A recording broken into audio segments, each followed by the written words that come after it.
Some Texas Tech fans might be nervous about this game in Manhattan, but I'm going to warn you. This is not the same Texas Tech team. This is a Locked On College crossover.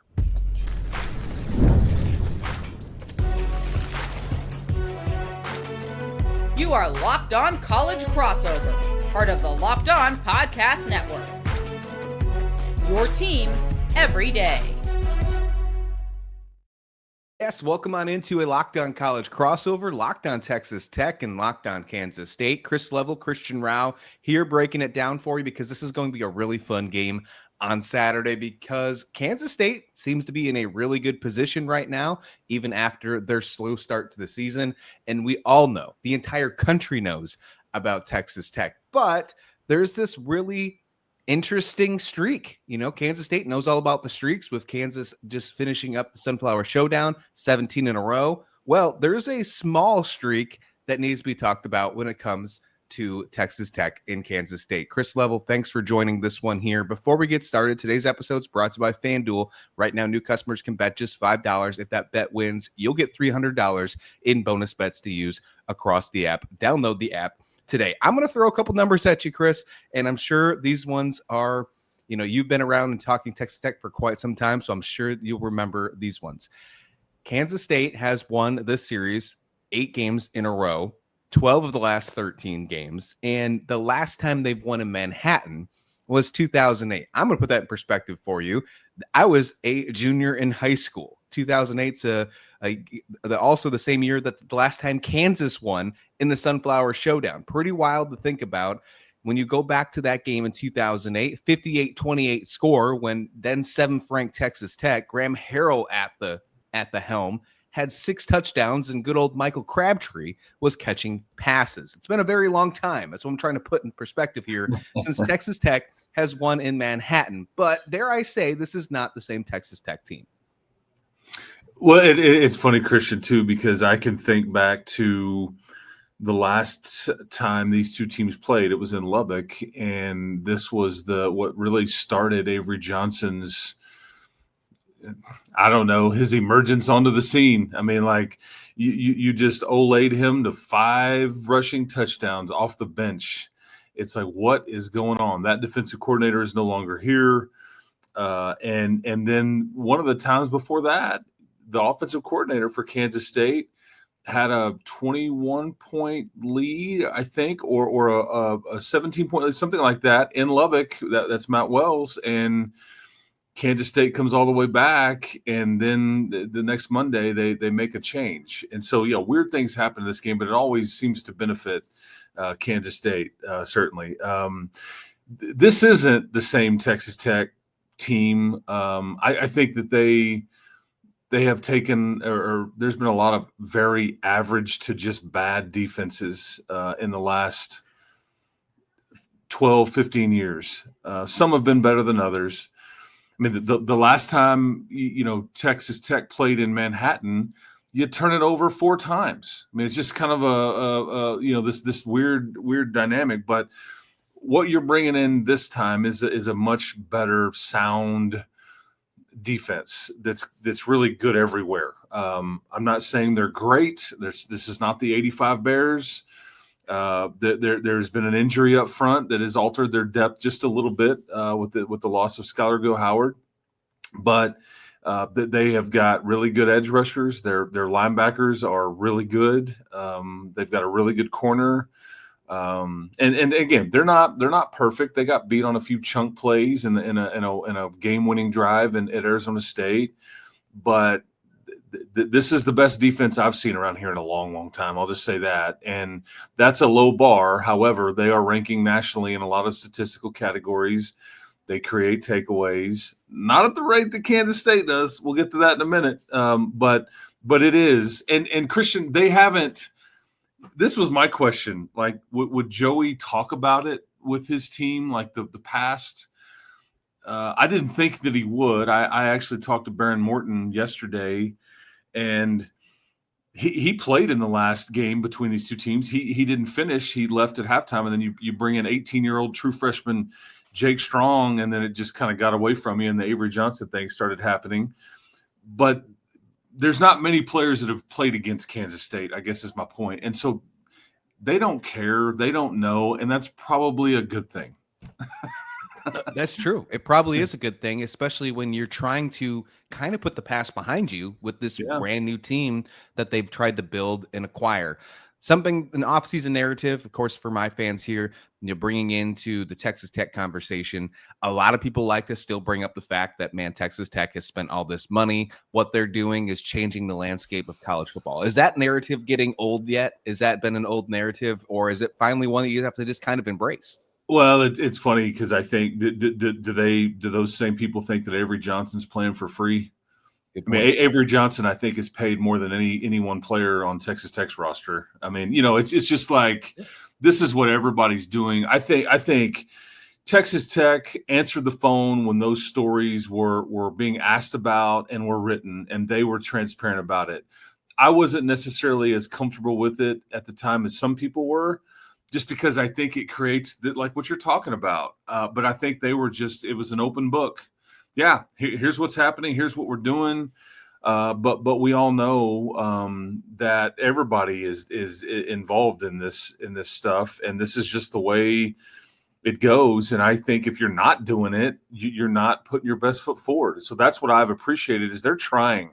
It may not work this year. It really may not. I don't know.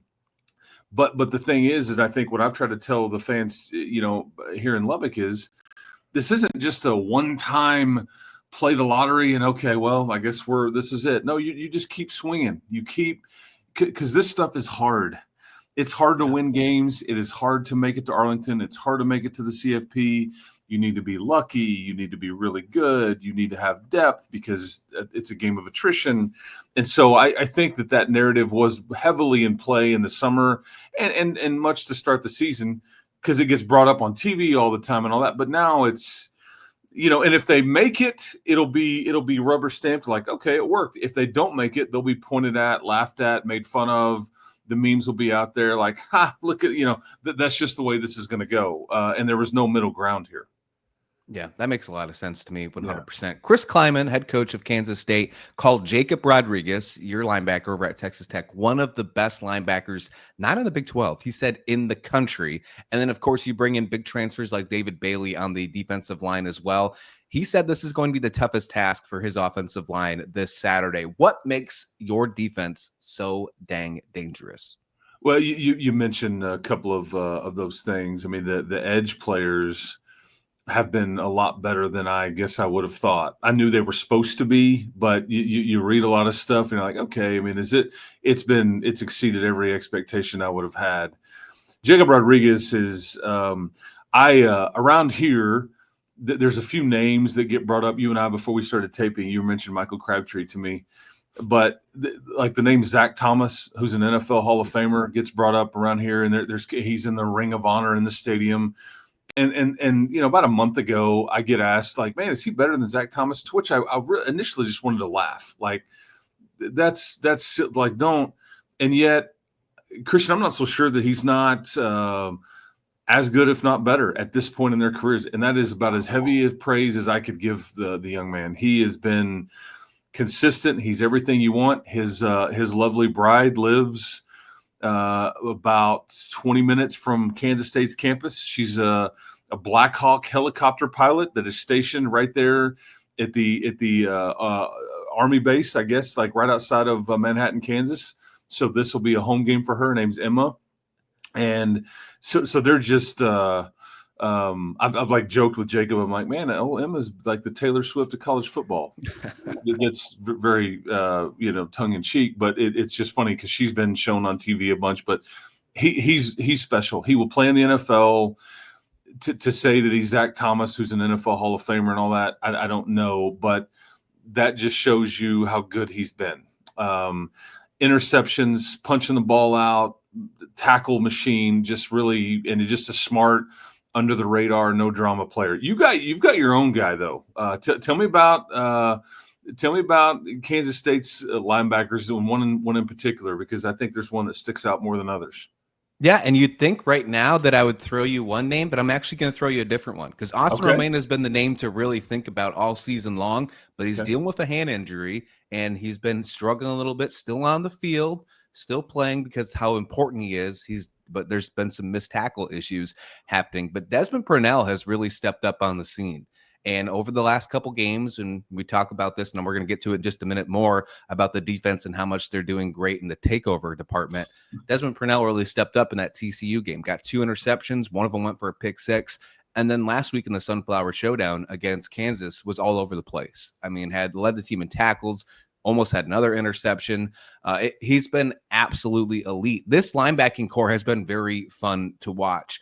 It has been really fun to watch the resurgence of this Kansas State team. And that's exactly where I want to shift to this Kansas State team. Man, I didn't know that about Rodriguez's girlfriend. That's awesome, by the way. Like, we need even more things to tie Texas Tech and Kansas State together, and we got one right there. Look, coming up next, we're going to talk about the resurgence of Kansas State because that is exactly what is happening, and maybe, just maybe, they are getting right at the exact right time. We'll do that next on this Locked On College crossover between Locked On Texas Tech and Locked On Kansas State.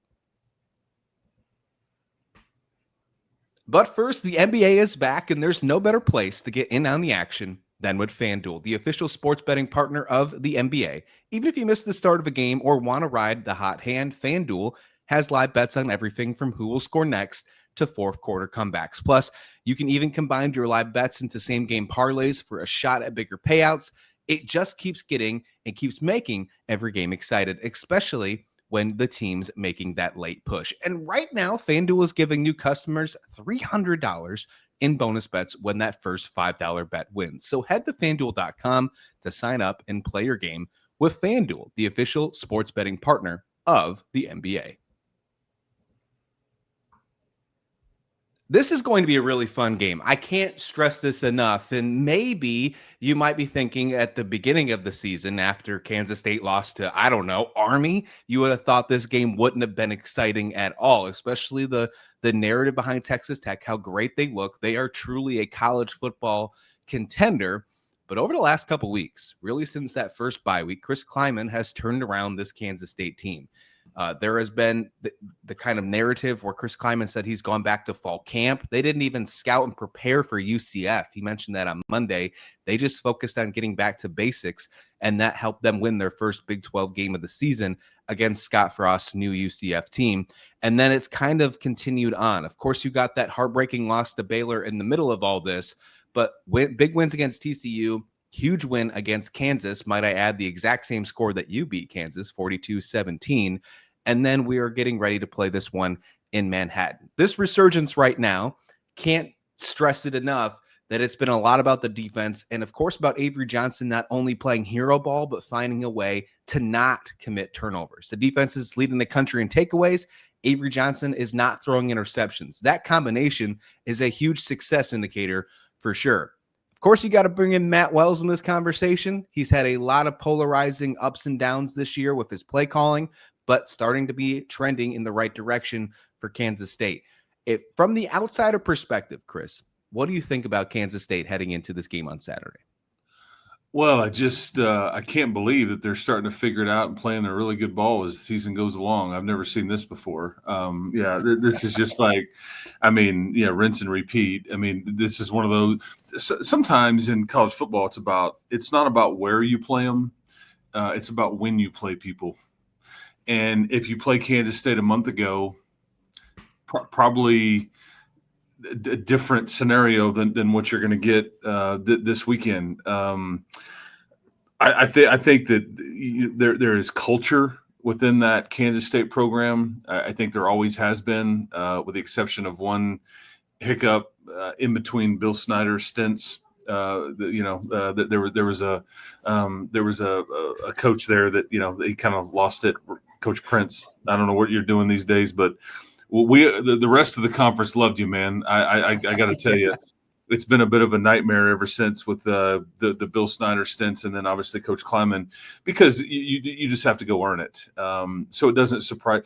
And Christian, you tell me, but like I know that there was a lot of talk about Texas Tech, but I think that Kansas State was picked by a lot of folks to win this thing. Vegas, There was a lot of media outlets that had Kansas State as and I had no problem with it. I had them in a very it felt like Arizona State was deserved to be picked to win this. They had a lot back. It was their league. I was most worried about the Arizona State game for Texas Tech. It sounds like deservedly so on my end, unfortunately, for the Red Raiders.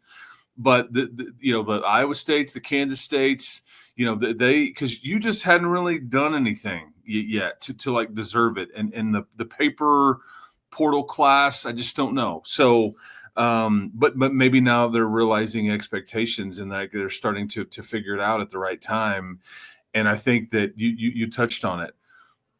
It's amazing how much easier football is when you have a bunch of extra possessions in a game compared to the other guy. It's like playing a basketball game and be like, okay, these 6 times down, you don't get to shoot. These 6 times down, we're going to get to shoot. Well, odds are you're going to make a few of the shots, and if they don't get to score on some of their possessions, I mean, it's math, right? So it has been fascinating to watch the takeaway numbers, and then when you're not turning it over yourself, I mean, it equals victories, and 3 of their last 4 double-digit wins, TCU, UCF, and obviously Kansas. So it seems pretty simple for Texas Tech. You want to have a chance, you want to go in there and win, don't turn it over, period.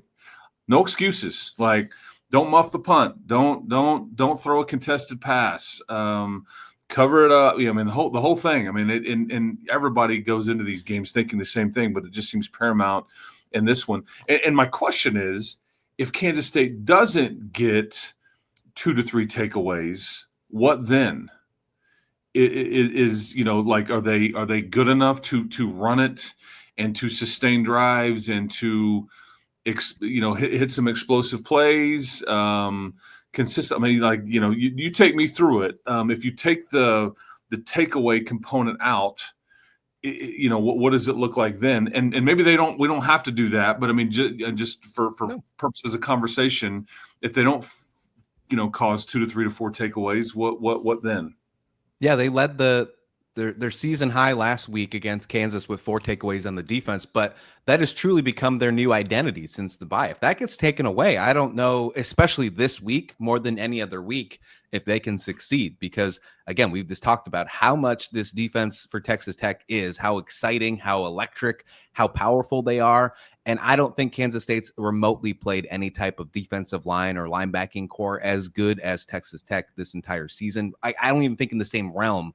Like, I think if you're going back on like PFF data, advanced data, I think Kansas and UCF would be the closest to comparison. And we all know just by saying that in the eye test that those defenses aren't the same as Texas Tech. So this is a huge challenge. And if they can't find a way to maybe steal a couple possessions from Texas Tech, I think Kansas State could be in trouble. I don't think that's a really odd thing to say, because there's a lot of other issues when it comes to the offensive side. Yes, Avery Johnson's not turning the ball over, but he doesn't have Dylan Edwards yet again this week. Dylan Edwards is going to be out. He's been really on and off the field all season long since the very first play of the game when he muffed the punt in Dublin, Ireland. Speaking about when you play, not who you play, let's put Farmageddon back at the end of the season. Can we? Let's do that one. Either way. I've been meaning to, like, do you blame – this is an excuse. I'm offering it up to you. Sure. Do you buy into the funk of their first month of the season is the Ireland thing, or is that just like, man, Iowa State had to deal with it too? Like, what are we talking about? Or do you like kind of?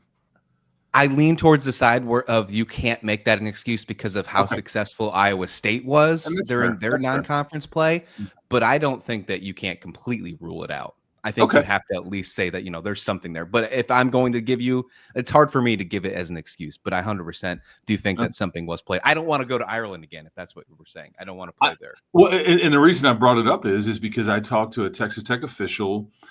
Brett Yormark actually called Kirby Hocutt, the athletic director for Texas Tech, from the sidelines of that game. Hey, man, you got to do this. This is awesome. And I think Kirby was like, yeah, man, we're good.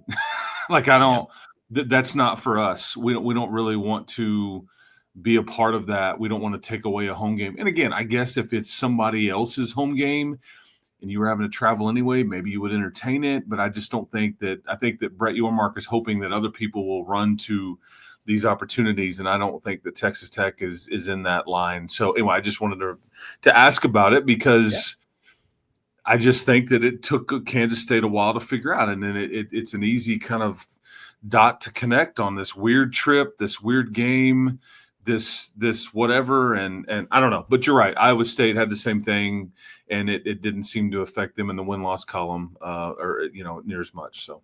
Well, it could be the fact if you lose that game, you have a slow start. Every team since they brought back this series, if you lose this game, they haven't made a bowl game. Kansas State's trying to break that trend, right? Yeah, so Florida State last year. Yeah, Florida State, Nebraska, Navy. Yeah. There's all been teams where that haven't. When they lose that game, they're not in a good spot for the rest of the season. So maybe it is something. But to finish up my thought here, the fact that Dylan Edwards isn't going to be in this game, I think that's huge. If they can't get the takeovers on this one, the offensive line is going to be in big trouble, I think. They have a huge task ahead of them. They've been great in the pass blocking department, but when you look at how they've fared in the run blocking department, and you're going to have Joe Jackson in the backfield instead of Dylan Edwards, not a bad running back. He had his career high over 100 yards against TCU. He didn't have to do so much against Kansas in the Sunflower Showdown. I'm not saying he's an inserviceable running back. I think he's a great running back. One, he's just not as explosive as Dylan Edwards. I think that's fair to say. And the fact that the offensive line is not giving that push that you need, and then, okay, now enter Texas Tech, where you're going to have to be you're going to possibly be bullied on that offensive line. If you can't get takeaways, I think Kansas State is in trouble in this one for sure. Yeah, and we've been talking about Avery Johnson and not turning the ball over. I am very curious. I don't know if the right word is fascinated, but I just the whole Behren Morton scenario. I talked to him this week. I think that he's fine. He could have played last week. I think that, no disrespect to Oklahoma State, I think you were just trying to give him another week to be right. I don't think you in any way anticipated that Will Hammond would suffer the injury, because Behren went into the locker room at halftime and suited up and was like, okay, emergency only, scenario. It could be real now. But I'm curious how he'll play in this game, just because it's been 2 weeks, but also because Behren came back to try to achieve something. And it's also fascinating to me. Matt Wells is the one that recruited him to Texas Tech. Matt Wells basically had his choice of Behren Morton and Sawyer Robertson. Sawyer Robertson was in Lubbock, Texas, like 10 minutes from your campus. And I remember at the time the workouts that played out. Sawyer Robertson just didn't look good, and Behren was much, and Behren had grown up in Lubbock and all that. Anyway, the choice was made. And Sawyer ended up going to Mississippi State, and now he's ended up at Baylor and all those things. He went to Mississippi State to play for Coach Leach. But this is just – but Behren is kind of like, it all leads to this. I mean, here it is. Your lengthy injured tenure that has been really good at times and has been very frustrating for him at times. It all just kind of points to this. And – what does he play like? Does he try to do too much? Does he have his moment? And I think, because you may be able to afford a loss here for Texas Tech. I don't know if you can. I really don't know if you can. The way that the math works, there's going to be some teams that this is going to be interesting down the stretch here. Everybody's saying to themselves, well, just win out and you'll be good. Well, I doubt very many teams are just going to win out, the way that everybody's schedules, like Kansas State wins this game. I mean, that's going to be big, but you got to go to Utah. Mm-hmm. Utah's playing really good. And so you just don't know what all this looks like. Texas Tech's got BYU next week. And BYU just is like inventing different ways to win games and is like allergic to losing. It seems like it's amazing. So, but the Behren Morton part of it, Christian, is fascinating to me because he could largely decide this game one way or the other. If he's a dude, if he's rusty or tries to do too much. And like what he told me, I just got to get it to my playmakers. Don't overthink it. And all that. Well, and you get there and the Harleys are surrounding the stadium. It's the Harley game, right? I've experienced like 2 or 3 of these. I need like a bandana or something to cover up all the exhaust fumes and earplugs and everything like that. You just get in that moment and it's like, I can make that throw. I mean, you just don't know. Avery Johnson can have the same issue. We don't know. But how that dynamic plays out is fascinating to me. Because trying to teach a gunslinger like Behren, who can make all the throws and all the different angles, hey, man, you have a really good defense. Like throw it in the stands.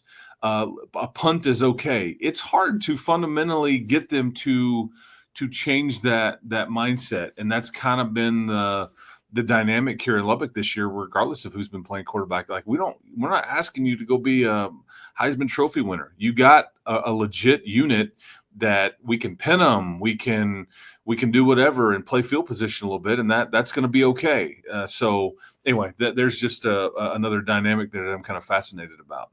Yeah, the Morton situation is certainly going to be interesting. There's no doubt about that for sure. I want to get into some hypotheticals to finish up this one with a couple of final thoughts as well. We'll finish that up right here on the other side of this Locked On College crossover.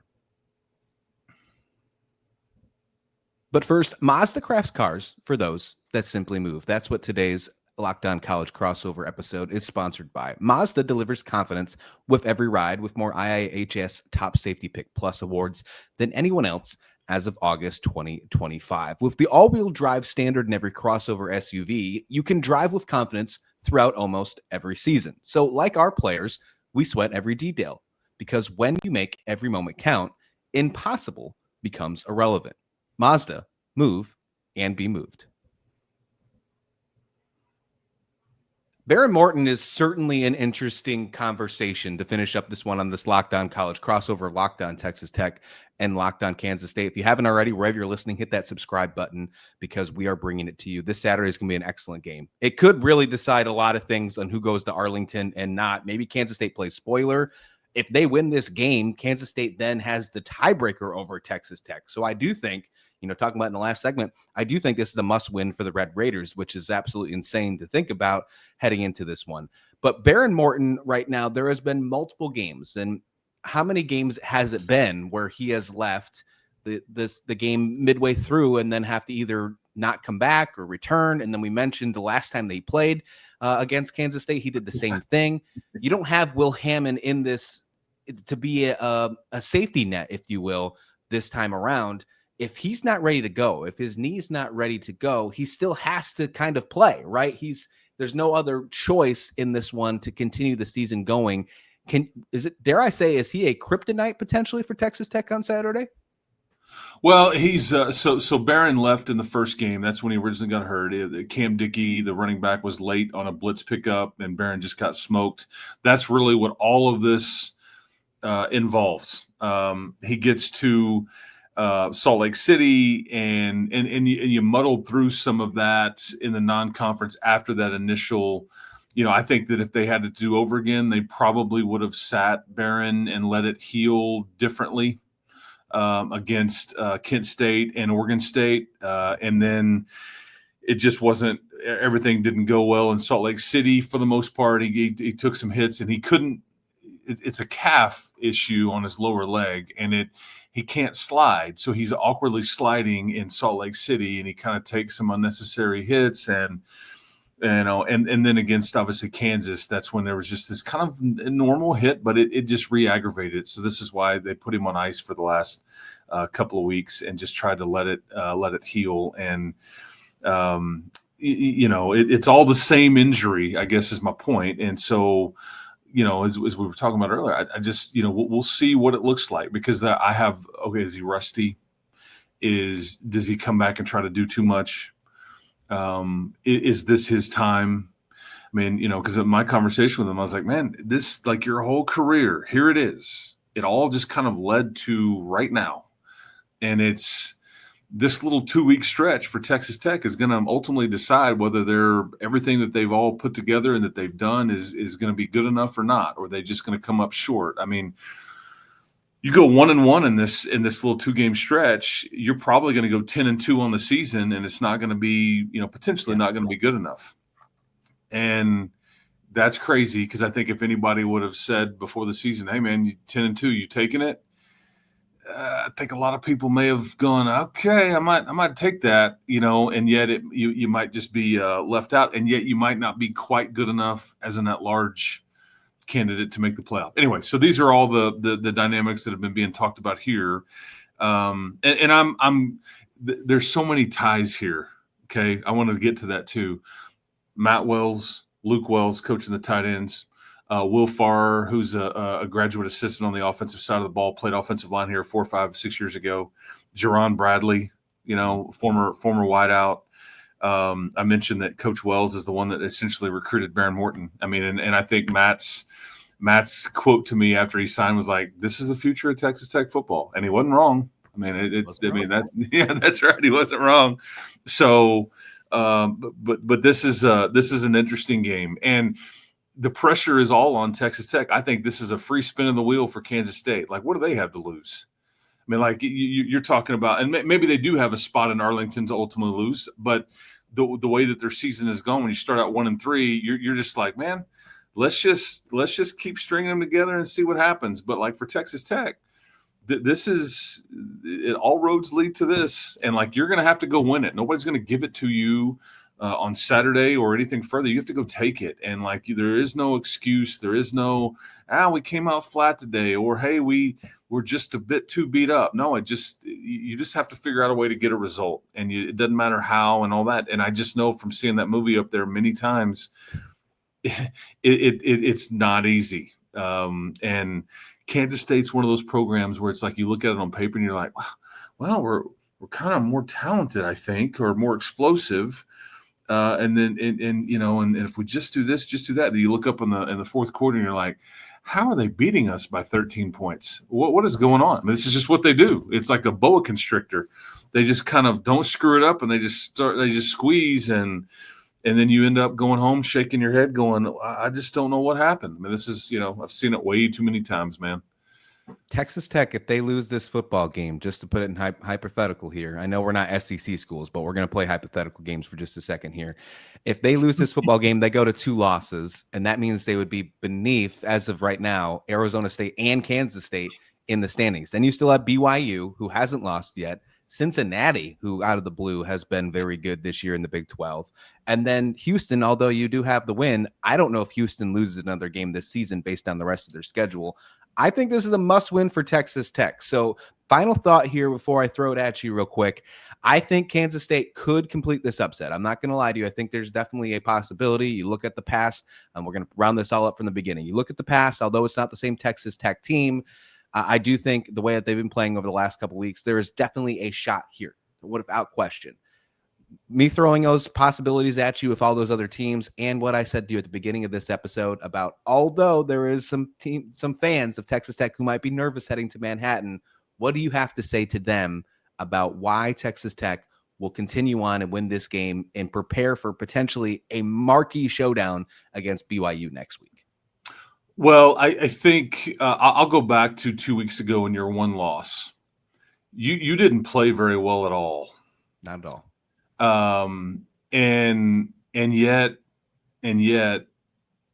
I don't know how you had a 3-point lead with 2 minutes to go. And that was as good of a game as Sam Leavitt probably could have played. I think you're playing against the top wideout in the country, who was playing through an injury, and it's just like they're emptying their bucket. They tackled. There was almost no yards after a catch. It was a sold-out crowd. I just think it will take something like that from Kansas State they will have to play extremely sound. They will have to eliminate a lot of the plays after the catch and things like that. And the special teams aspect of it, they made all their field goals that day, but they gave up a few punt returns to Texas Tech and a kick return to Texas Tech, and you just kind of hung around, and your defense just continued to hold Arizona State to field goals. And so I'm just saying all that to say I thought they played really poorly, and it was like you were getting punched repeatedly, and yet you had a 3-point lead with 2 to go, and you basically said, "Hey, Arizona State, you're going to have to go kick a field goal or go score a touchdown," and they did, to their credit. And the fans stormed the field, and it was chaos and all the stuff. And so it is. I think you are really good if you're Texas Tech, but you're not perfect, and it just will take a really sound, complete effort in a lot of ways to get it done. If you get a typical, but my question: what happens if Texas Tech plays well? What happens if their offense is clicking? Because it wasn't that day. Other than a couple of throws and a couple of stretches, you couldn't really do anything. I felt like there was 14 Sun Devils out there, and they were excited. They were bouncing around. They were excited about a 2-yard gain, and Mike Leach used to say this all the time: be the most excited team to play, and Arizona State absolutely was. And I think Texas Tech probably learned a lot from that, because their mulligan has been used up. So I don't know what we get here. I just know that if you're not on the Texas Tech side of things, if you're not on high alert, I don't know what to tell you, man. because I've seen good teams go in there. I've seen some bad teams go in there, but the result's been the same, large in part. 08, this is the best team you've had since 08, and that's the last time you beat Kansas State in Manhattan. So we'll see. Jace Brown scares me. I'll tell you that. He's going to be a mid-round pick. He scares me. Avery Johnson can absolutely scare you, because a lot of what he does, Christian, as you know, is unscripted. You can, 100%. And they've decided to run him a bit more and let his legs get involved a bit more. But that scares me, certainly. And just, while history doesn't really mean anything, it kind of does. And you've got to go. That's what I'm saying. If you're Texas Tech, you have to go win this. Like, if you just think, whoa, you're better. This is a different Texas Tech team. Well, that doesn't mean anything, just like the last however many games don't mean anything either. But again, you've got to go fix that and alter it, because I knew Kansas thought they were going to do that last week, and nope. Jalen Daniels' legacy is taking a major hit because of not being able to get the rivalry win. The Sunflower lives in Manhattan, Kansas. I know that. Yeah, 17 straight times, and potentially maybe 9 in a row for Kansas State over Texas Tech. That game is going to be 2:30 Central Time on Fox. It's going to be a really good game. The energy, I don't think either team is going to worry about the energy. I think there's going to be a lot riding on the line on this one. You mentioned Avery Johnson, about him running us. I'm going to leave you with this. My fans love this one. We talk about it all the time. If Avery Johnson gets 10 or more carries in a game since he's been the starting quarterback, Kansas State is 8-3 in a football game. If he runs at least 13 carries, they've never lost. He's 3-0. Chris Level of Locked On Texas Tech, Christian Rauh of Locked On Kansas State. Thanks for joining. Please like the video. Please subscribe. We'll see you back here next time, right here on this Locked On College Crossover.